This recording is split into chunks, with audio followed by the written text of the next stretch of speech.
A stillness envelopes the halls of schools once the final bell tolls.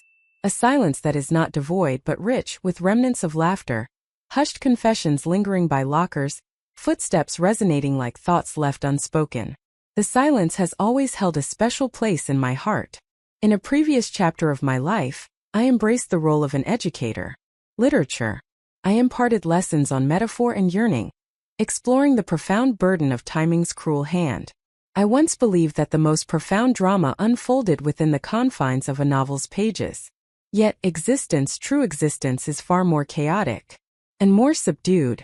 It creeps in, much like a dark stain on the pristine fabric of a white shirt.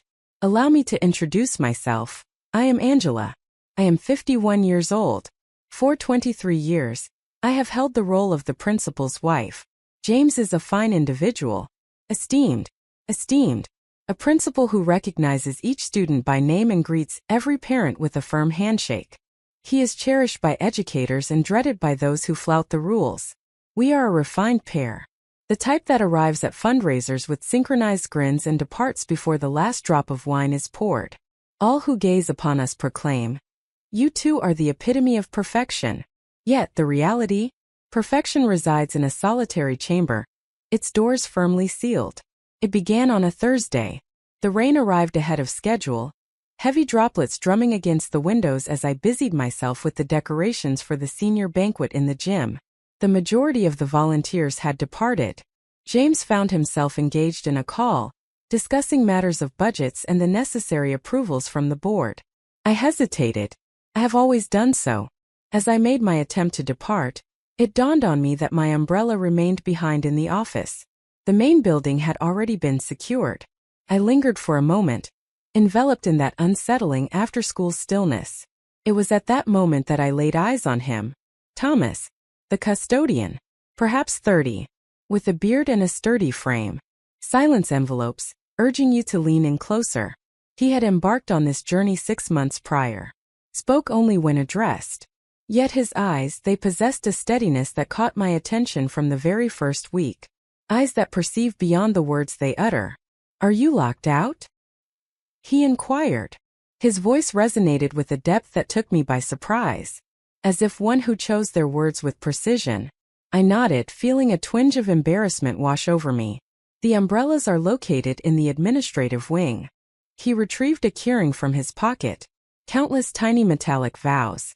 I grasped the very one I required. "Let's go." As we strolled down the corridor, the sound of my heels echoed sharply against the floor. His boots made no sound. He swung the door open and illuminated the room with a flick of the switch. As I entered the office, I reached for my umbrella. Yet I found myself pausing. He remained. He lingered in the threshold, a figure framed by the entrance, observing, not gazing with intent, not menacing, simply here. As if he were anticipating something I had yet to recognize I was providing. "I once taught here," I remarked, seeking to break the silence. He inclined his head in acknowledgement. "I understand. You are Mrs. Dalton." The way he pronounced my name, intentional, fully conscious, sent a shiver down my spine. A smile graced my lips. "Angela," I amended. A moment of stillness. "Angela," he echoed softly. It resembled a gentle caress. He advanced with a deliberate, measured step. Kindly close now. Excessively near. Yet I remained still. I ought to have. Perhaps I should have simply walked by, offered my gratitude, and returned home to James. Yet I refrained. Something in his gaze revealed that he perceived the fractures I endeavored to conceal. The weary grin. The refined stance. The empty cavity nestled just behind my ribs. He raised a hand. Did not lay a finger on me. Merely lingered in the air. Fingertips lingered just beside my cheek. And then, softly, with a forbearance that almost unraveled me, he cradled my face in his hands. His palm radiated warmth. His thumb brushed against my cheekbone. With my eyes shut tight, I embraced the darkness. Not out of fear. Yet from the pain of exposure. Truly observed. After a long stretch of time, our lips never met. Not at that moment. He allowed his hand to drift downwards. Retreated slightly. "Exercise caution in the rain," he advised. and departed. I lingered in that place, long after he had departed, gazing intently at the door. The lingering impression of his hand upon my skin remains vivid, a guide to a place I never realized I longed for. Had he kissed me, everything would have felt simpler. In that case, I might have attributed it to a momentary whim. Regarding fervor, in the shadow of a daring flame, where recklessness ignites the heart. Yet he did not. He caressed my face as if it were something divine, and in some inexplicable way that felt even more unbearable. For now he resided within the confines of my mind.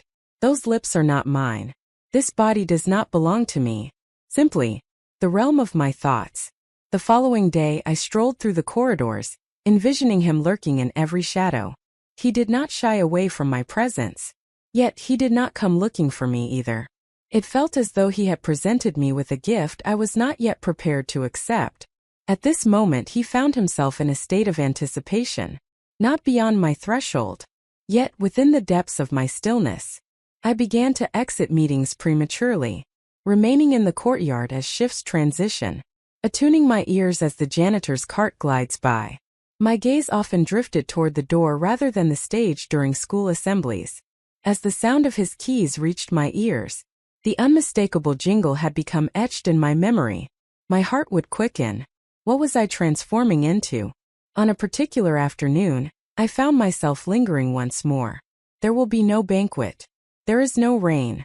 Simply, myself, within the confines of the teacher's lounge, feigning the organization of tomes that remain untouched. The sound of the door creaking open reached my ears, failed to raise my gaze. There was no necessity. Before his presence came into view, I sensed him. He lingered by the sink, filling a cup with water. Silence speaks volumes. Yet the atmosphere shifted. More compact. Electrified. At last I raised my gaze. "Hello," I remarked. He inclined his head in acknowledgement. We lingered in that moment, two souls feigning the essence of ordinary. Yet we found ourselves not in that place. Not any longer. I made my way toward him. 3 steps. That was all it required to bridge the gap. He remained still. Not a single blink.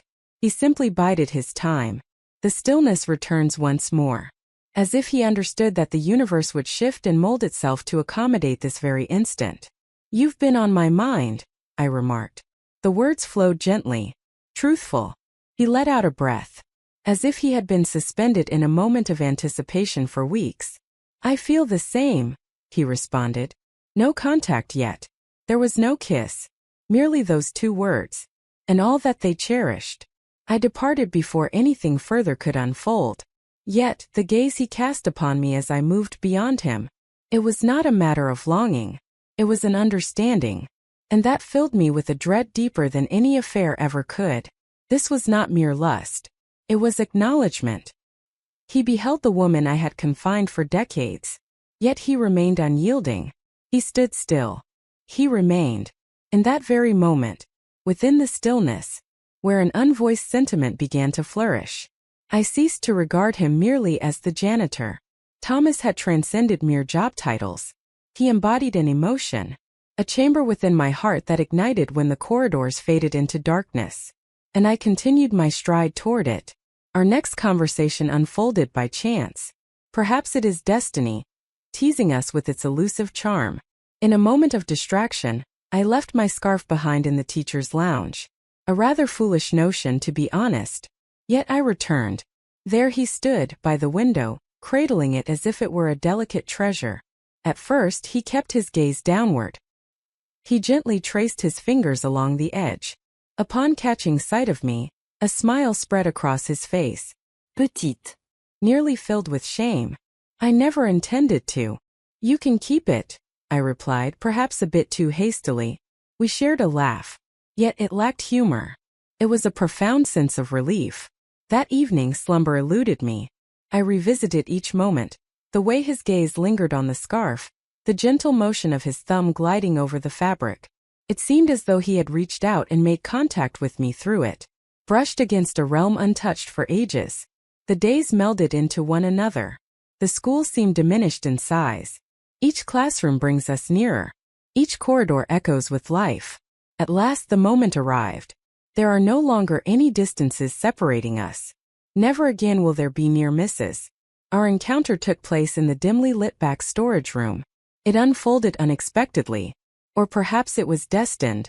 Lurking beneath the surface of our being. The door shut quietly behind her. The lights emitted a soft hum. He advanced toward me, deliberate and assured. I stood my ground. Once more his hand moved toward my face. This time I embraced it fully. And when he kissed me, it felt like a gentle invitation. It was a moment of reflection. As if we had traversed this path countless times in dreams that remained unspoken between us. My fingers brushed against his shirt. Hands trembling. The heart beats with fervor. When our bodies intertwined, there was an undeniable certainty. Without any facade. Only warmth. Desire. And this intolerable gentleness lurking beneath it all. In the aftermath, silence enveloped us. We simply took a seat. Pawn. Crates. Inhale. Exhale.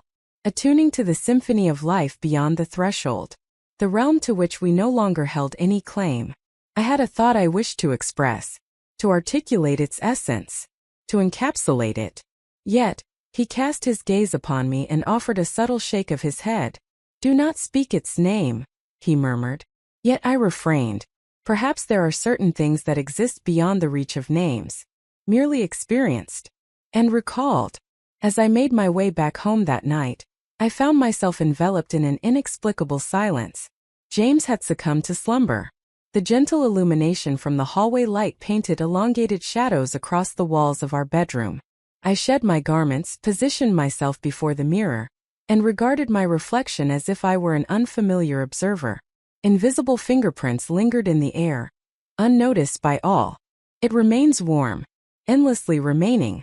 The following morning, I slipped into the blue blouse that James had remarked made me appear presentable. He pressed a kiss to my cheek, his attention divided as he fumbled for his keys and scrolled through emails. He remained oblivious to the fact that my coffee sat untouched. My gaze was fixated solely on the door, oblivious to everything else around me. Thomas failed to make the call. He refrained from putting pen to paper. Yet, as I walked by him in the corridors, our eyes exchanged stories that only we understood. And at times, as the bell tolled and the final student vanished from sight, we exchanged glances, a silent inquiry lingering between us, one neither of us dared to voice once more. I ceased my involvement in volunteering for events, ceased the habit of lingering after hours, and yet, I found myself present whenever he was. In a fleeting moment as I stood in the parking lot, my eyes were drawn to the reflection of myself captured in the polished surface of his truck window.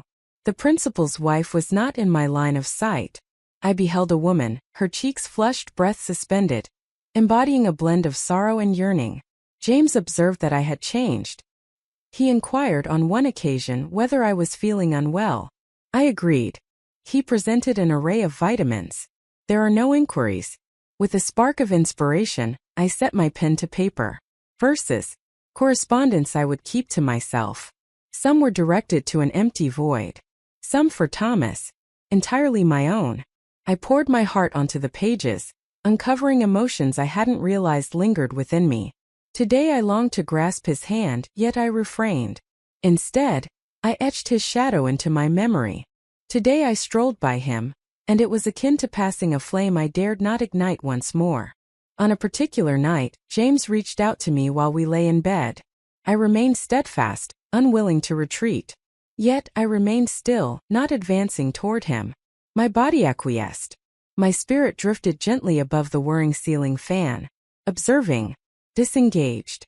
As it concluded, he pressed his lips gently to my forehead before rolling away. I remained alert throughout the night.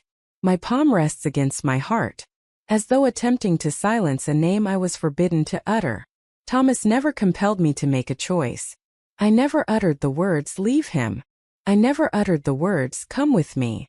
Yet, with each moment of his silence, the cacophony within me grew ever more intense. I was not merely betraying my husband. I was betraying a version of myself that I had outgrown.